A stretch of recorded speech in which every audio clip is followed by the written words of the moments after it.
everybody, welcome back to the channel. This is MTG Guldoon. Today we're going to be continuing our Digging of the Past series of dragons with Conflux. So, if you're new to the channel, this is a series I started a long time ago with zombies because it's what I made the channel for. But I have decided to go into many different tribal types, and like sheep, ox, stuff like that.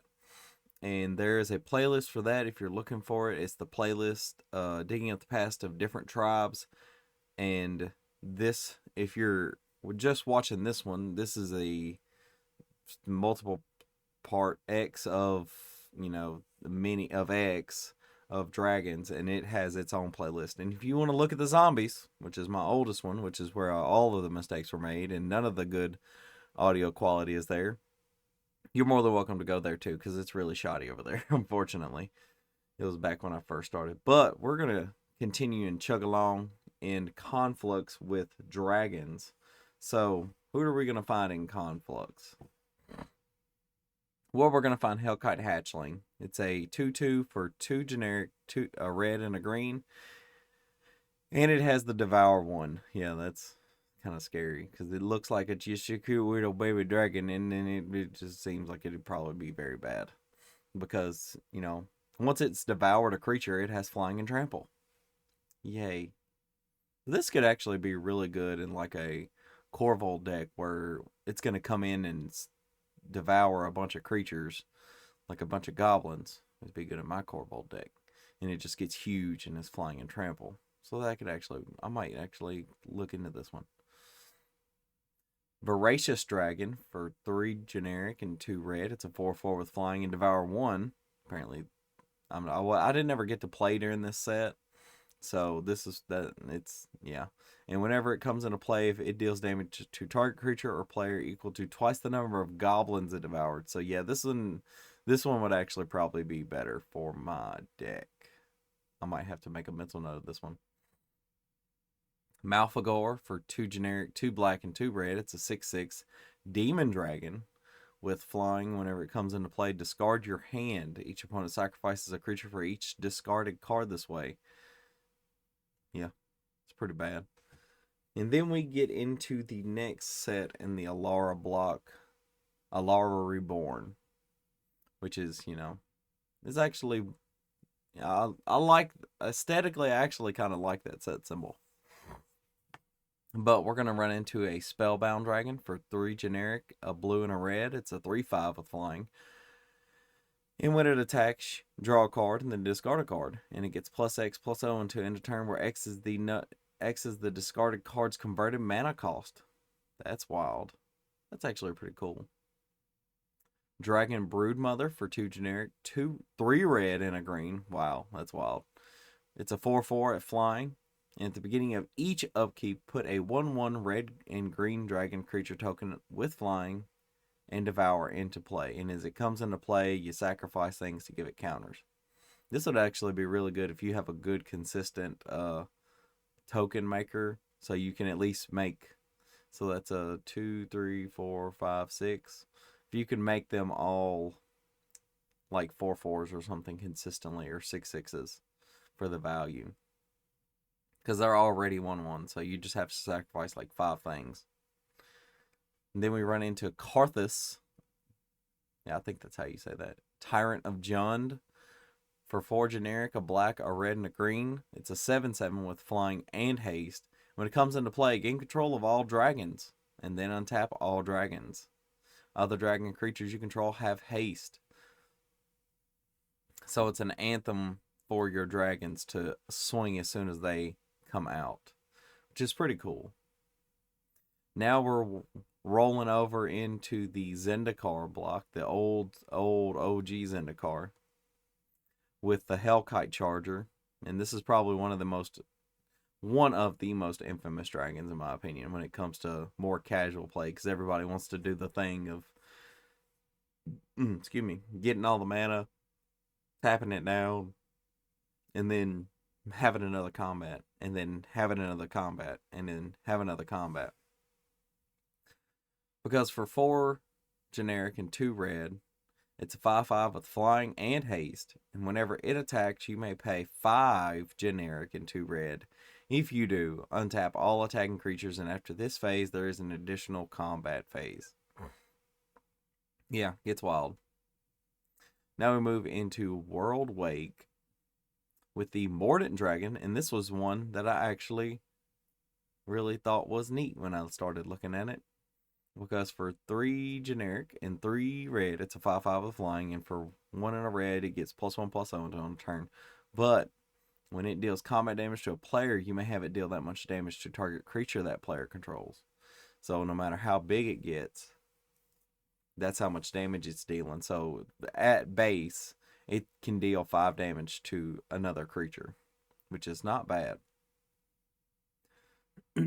Chugging along right into M11, we have the Ancient Hellkite for 4 generic, 3 red. It's a 6/6 with flying, and for a single red, it deals 1 damage to target creature defending player controls. Activate this ability only if Ancient Hellkite is attacking, which could be very useful if you're blocking down or blocking up. Defending player controls. Yeah, so yeah, if you're attacking and they decide to put something big in front of something that you don't want to die. Hoarding Dragon for 3 generic and 2 red. It's a 4/4 with flying, and when it enters the battlefield, you may search your library for an artifact card, exile it, then shuffle your library. When Hoarding Dragon is put into a graveyard from the battlefield, you may put the exile card into its owner's hand. And now, as scary as it may sound, we move into the Phyrexia block with Molten Steel Dragon. And I'm going to be honest with you guys, I didn't think there was going to be a dragon in this block, but I was thoroughly surprised because this is a 4/4/4/4 and 2 Phyrexian mana. And man, this is not what I was expecting, but it's actually something that's kind of cool because just like any other dragon, it has flying, and it does have the fire breathing ability, and it does have the Phyrexia where you can pay Phyrexian mana into the ability. So this could actually get pretty wild. I'm not too this is pretty cool to me. I like the color design of it. I like the aspects of it because it is Phyrexian, and I like the art of it. It's just all around, to me, this is a really cool card. And enough about Phyrexia. We're going to go to M12 with Phantasmal Dragon. Yeah, this is a blue dragon. I think this is the first uncommon dragon illusion we've had on the list so far. But for 2 and 2 blue, it's a 5/5 with flying. Phantasmal Dragon becomes the target of a spell or ability. Sacrifice it. So it's just like a and just like a phantasmal image. It's a Phantasmal Dragon. But it's a 5/5 for 4, which is not a bad deal. Furyborn Hellkite for 4 generic and 3 red. It's a 6/6 with Bloodthirst 6. If an opponent was dealt damage this turn, if this creature enters the battlefield with 6+1/+1 counters on it. That is wild. So all you got to do is deal 1 point of damage to get 6. Wow. That's like a better, what is it called? It's the mechanic from Return to Ravnica, not Return to Ravnica, Ravnica Allegiance, I think. Yeah, that's pretty wild. But instead of talking about Ravnica, we're going to talk about Innistrad with Balefire Dragon. And I'm just going to be honest. We have this art in the background of the video, if you're watching it. This does not look like Innistradian art. Like the spires in the art. Like this looks more not Innistrad to me. But I'm going to leave that up to y'all. But more about Balefire Dragon. For 5 generic and 2 red, it's a 6/6 with flying. When it deals combat damage to a player, it deals that much damage to each creature that player controls. So instead of just dealing it to pinging one, you can ping everything. Moving on into Dark Ascension, we have the Moonveil Dragon. And for 3 generic and 3 red, it's a 5/5 with flying. But every time you pump a red into this creature, each creature you control gets +1/+0 to the turn.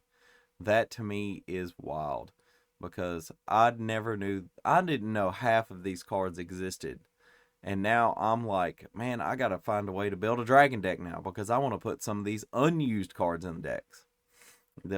Some of these cards I feel like they're unused because of the way they are, or generic mana call. They're mana value, but it is what it is. I really think some of these are underplayed, because people want to go multiple colors and stuff like that, but I want to play mono red dragons. But we're going to walk into Avacyn Restored with the Arcwing Dragon. For 2 generic, 2 red, it's a 4/4 with flying and haste. At the beginning of the end step, return it to its owner's hand. Swifter than an angel, crueler than a demon, and relentless as a ghoul. That's not good flavor text. Because, no. M14.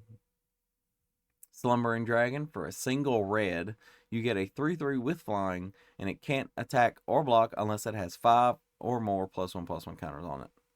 Then how do you get those on there? Well, whenever a creature attacks you or a planeswalker you control, you put a counter on him.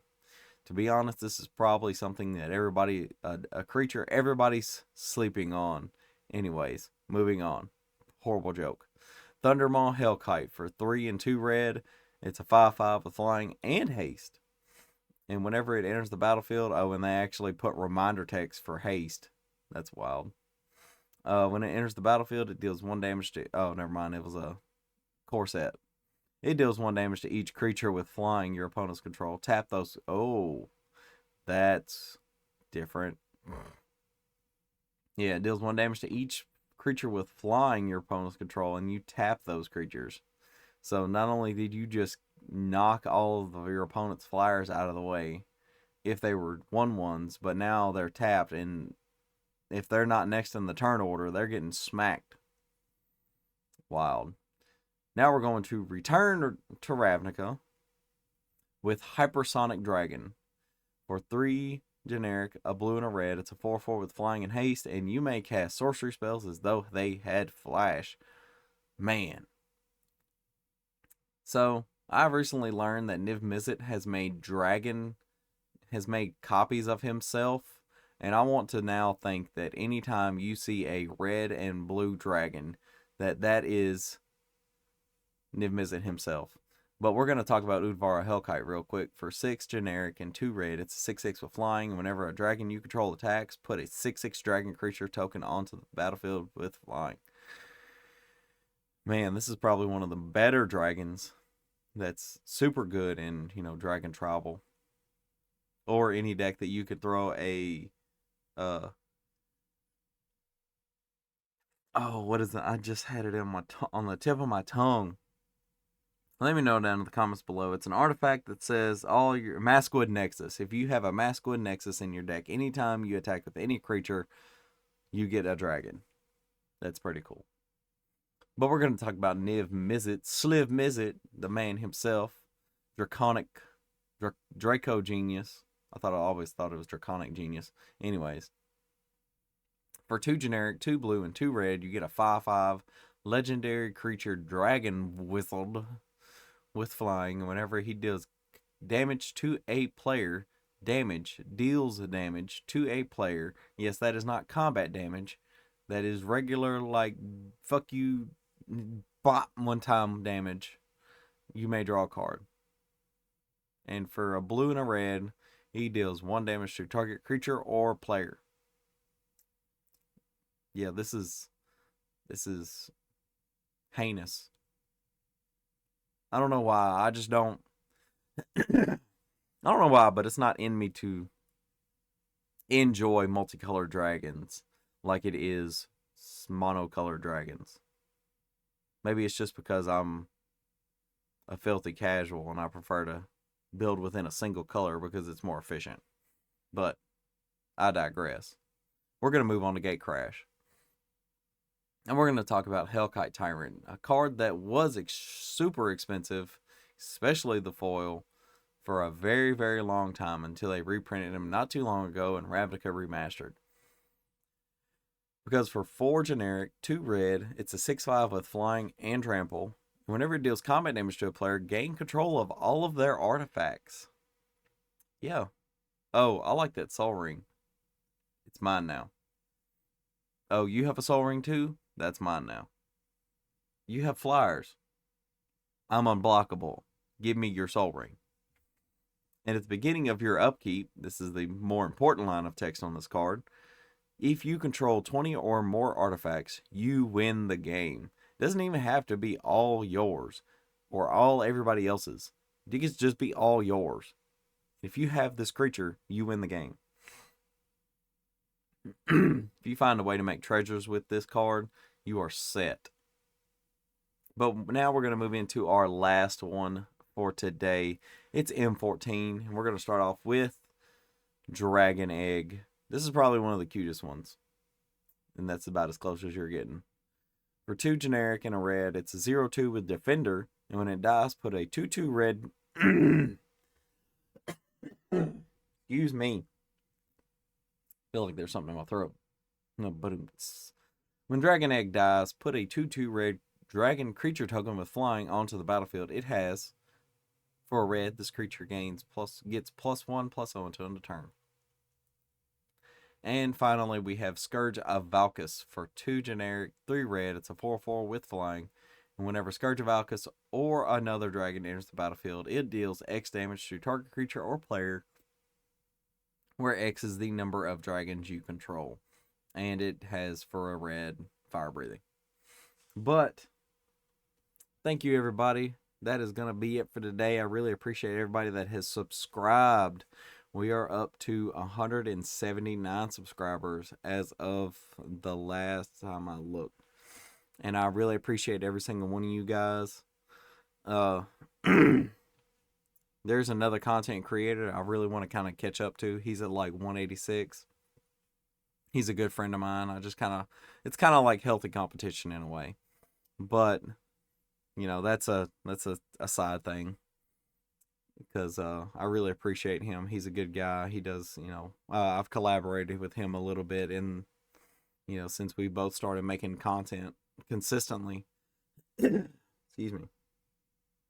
But yeah, that's going to be it for today, everybody. And I really appreciate, like I said, I can't say it enough. I really appreciate everybody that liked, comments, subscribes, and shares the videos. But I will see you guys next time in the graveyard.